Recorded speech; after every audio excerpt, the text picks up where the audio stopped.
Action. Okay. Alright, so this is kind of a filler episode on Project Super Sport. The transmission's off at the shop getting fixed. What I wanted to show was some stuff about the braking system and what we're going to do in the future. This is my digital micrometer. This helps us measure our brake rotor to see if it can be saved instead of purchasing a whole new one. Where the difference is between this one and a more modern one, it's a whole modern, it's a whole one assembly, where a new brake rotor would just be kind of the hub and rotor instead of this whole spindle where it's sitting on bearings. Pretty much what we're going to do is we're going to measure, right? It's on all brake rotors, the minimum thickness right here. This one is 24.53. So I'm going to turn this on, and that's in millimeters. I'm going to take my micrometer, expand it the best I can, and then close it on here. So it looks like I have about 26.22 millimeters roughly. That means I got over a millimeter of material on here to take off, which is really good. That means we can save it and go get it machined, which is a good thing because these types of rotors are expensive. So let's save the rest of the info for the brake job episode. Let's move to the back of the car and I'll show you guys the drum. Ready? All right, so now this is the rear braking system. This obviously should look different. This is a drum style braking system. So I take this off, right? Instead of having pad and rotors, we have what they call brake shoes.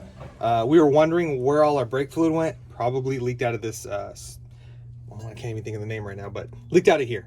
When you put your brake pedal, there's little pistons that expand, push the shoe out, touch the drum, and that's how you slow down. Well, the measurement is going to be different on here. Instead of having a minimum thickness, we're going to have a max diameter. So this one is going to be 9.59 inches. Not millimeters, obviously it'd be a lot if it was in millimeters. Unfortunately, I already know the answer to this question. My tool is not going to be large enough to get the diameter of this. So what we're going to have to do is actually go to a shop, have them measure the diameter of this to see if there's enough material for us to turn. Again, I'll go more into detail on the brake jobbing episode, but for the most part, that's what we're doing on here. If people ever wonder if they ever get a brake job, they're like, oh, I saved some money because they were able to save this piece. Well, it's not really that they're saving it. There's just enough material on here for it to be resurfaced. Just so you know, if you don't resurface this and you try to just do a shoe slap is what they call it, you could have a vibration in your foot, in your brake pedal. If you ever feel it in your steering wheel, that means it's your front brakes, and the foot pedal, that means it's the rear. So, all right, that's it for now.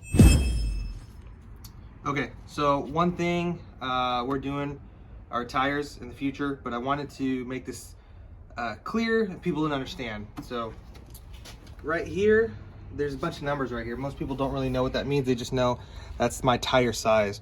So the P235/60 R15. What does this P235 means? It means it's the width of your tire in millimeters, okay? So what's the second number mean? Well, that can vary between tire to tire. This says 60, so it's an aspect ratio, which means it's 60% the width of this. That's your sidewall. So your sidewall is 60% of the width of your tire. And the R15, I don't say rims, but people say rims. This is the size of your wheel. It's the diameter of this. All right, and I'll let my buddy explain the rest in the next video about how bad these tires were and what the DOT is. So, all right. Okay, what we got here is the stock tires on the Monte Carlo SS over there. We have a 235/60/15, which is roughly a 26-inch tall tire, 9.3 inches wide. It's a bit wider than the stock tires. I believe the stock tires were 215 width, so they're already a bit wider, but I think we're gonna go with a 245/60/15, which would be about a ½ inch taller and about a ¼ inch wider of a tire to give it more of an aggressive look. These are the aftermarket rims that got put on this vehicle at some point. We're gonna go back to the original right here. Some of the things you want to look out for with tires on any vehicle is the age. You know, when they get too old, the tires, they just they start to dry rot and crack, and you could have a blowout, you know, for no reason. So if we look down here, there's a DOT number, the DOT DBVE-E85R. So these last 4 numbers right here, the first 2 are the week and the last 2 are the year. So that's week 46 of 2002. So it's 52 weeks in a year. So that's at the end of the year of 2002. And that was the tires that were on here. So obviously they are no good. So we do a little more inspection of these tires. We see the cracking right here. That's just dry rot. This was for sure potential blowout right here. This seam would have came apart and the tire would have blown out. You can see the cracking that's right here on the tires. You can also see, a little bit hard to see in this tire, you see the cracking down the center of the tread.